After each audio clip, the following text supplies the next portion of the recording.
एक नया वैकेंसी का नोटिफिकेशन जारी किया गया है रिजर्व बैंक ऑफ इंडिया का।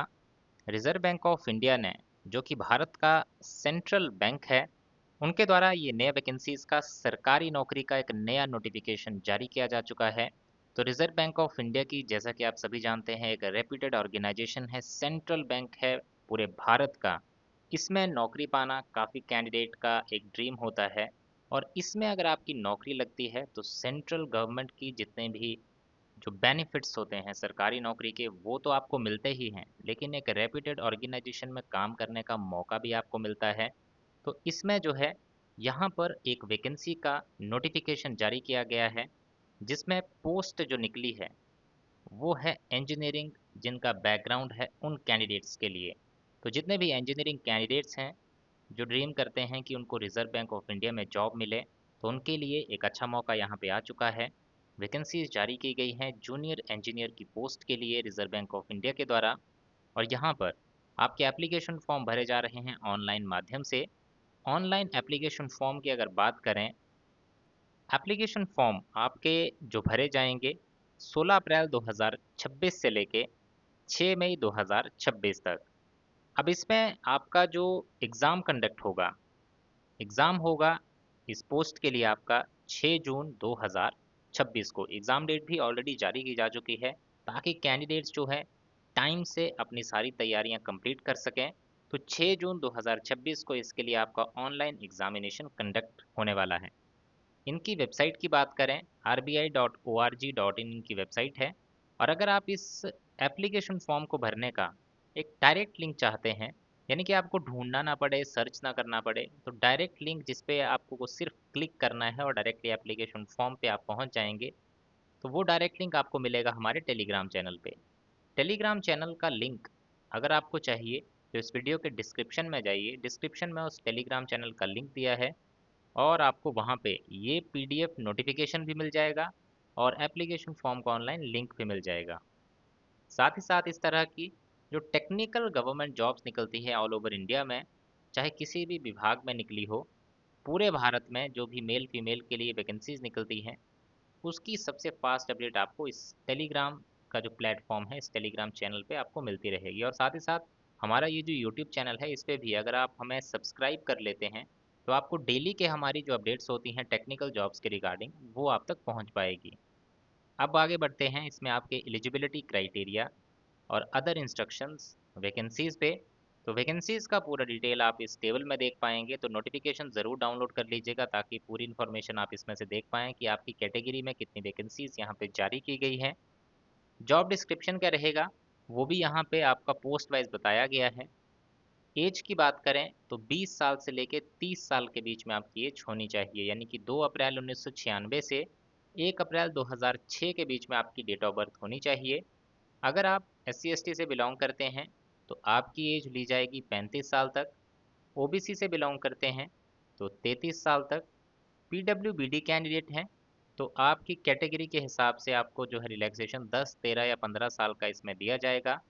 एक्स सर्विसमैन या widowed, divorced women, women judicially separator, उनके लिए भी यहाँ पे एज में रिलैक्सेशन दिया गया है। एजुकेशनल क्वालिफिकेशन की बात करें तो सबसे पहली जो पोस्ट है जेई सिविल की, इसके लिए आपने मिनिमम 3 साल का डिप्लोमा किया होना चाहिए। यहाँ पे बोला गया है कि मिनिमम 3 साल का आपने डिप्लोमा किया होना चाहिए सिविल इंजीनियरिंग का, 65% मार्क्स के साथ।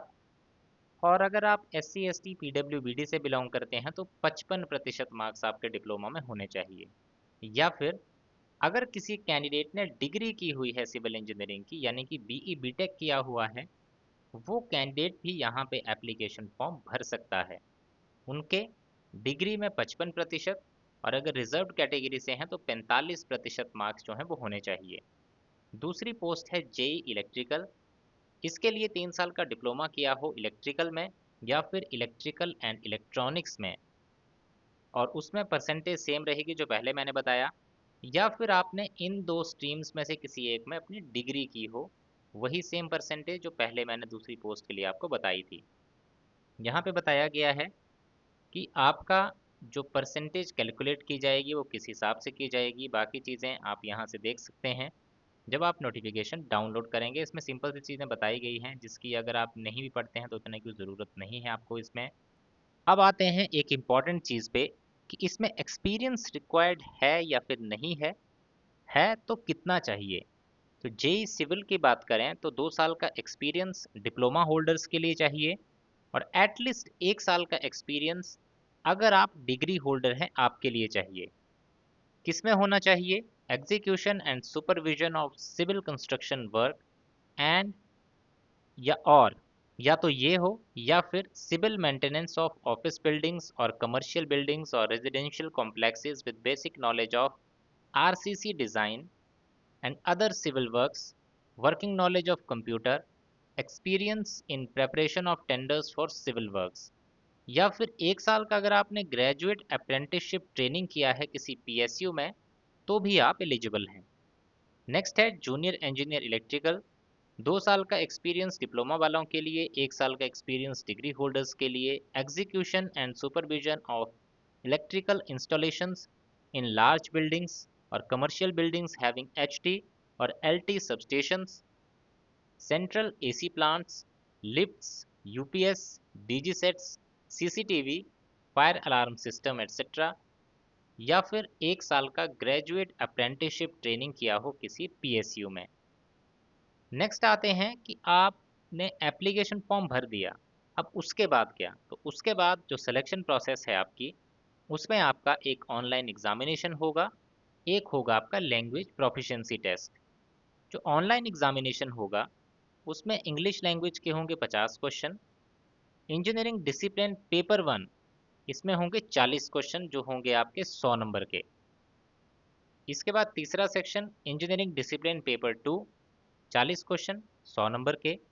चौथा general intelligence and reasoning 50 question 50 number के।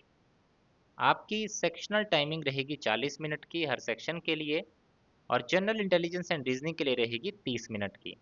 180 क्वेश्चंस, 300 नंबर का पेपर, 150 मिनट का समय।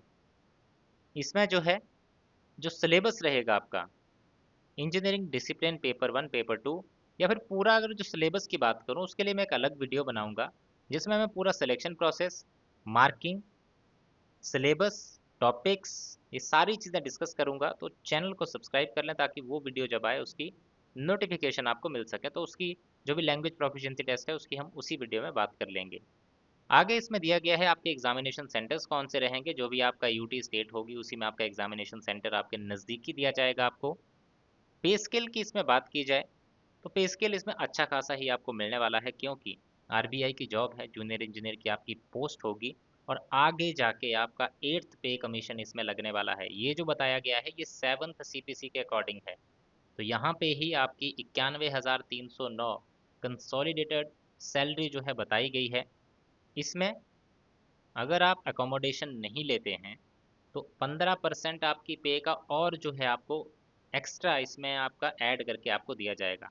तो 8th पे कमीशन जब लग जाएगा तो आप सोच सकते हैं कि 91,000 से सीधा आप ये लेके चलिए 1,15,000 से लेके 1,25,000 तो आपको आराम से सैलरी आपकी होने वाली है यहाँ पे जब आप ज्वाइन करेंगे।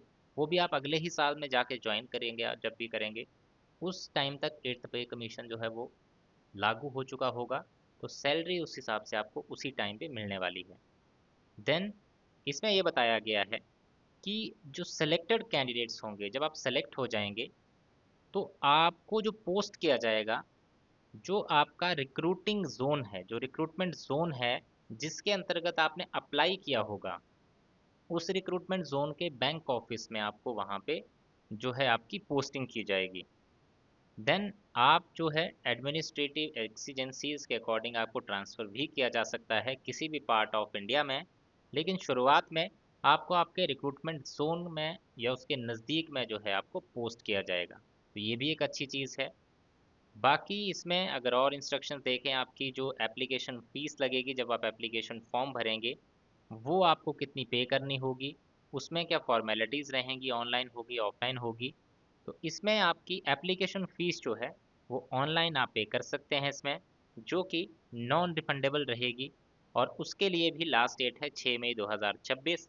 और इसमें आपको जो फ़ीस पे करनी है वो है 450 रुपये प्लस 18% जीएसटी, अगर आप ओबीसी जनरल ईडब्ल्यूएस कैंडिडेट हैं। और अगर बाकी आप इनके अलावा कोई और हैं तो 50 रुपये प्लस 18% जीएसटी जो है आपको एप्लीकेशन फ़ीस पे करनी होगी। अगर आप स्टाफ कैंडिडेट हैं तो कोई एप्लीकेशन फ़ीस आपको पे नहीं करनी पड़ेगी। तो इस तरह से ये था पूरा स्टेप बाय स्टेप डिटेल्ड आपको एक्सप्लेनेशन। इसके बाद भी आपका कोई डाउट अगर बच गया हो तो आप कमेंट सेक्शन में कमेंट कीजिएगा, मैं वहाँ पे आपको रिप्लाई करके आपकी कोई भी क्वेरी होगी उसको क्लियर कर दूंगा।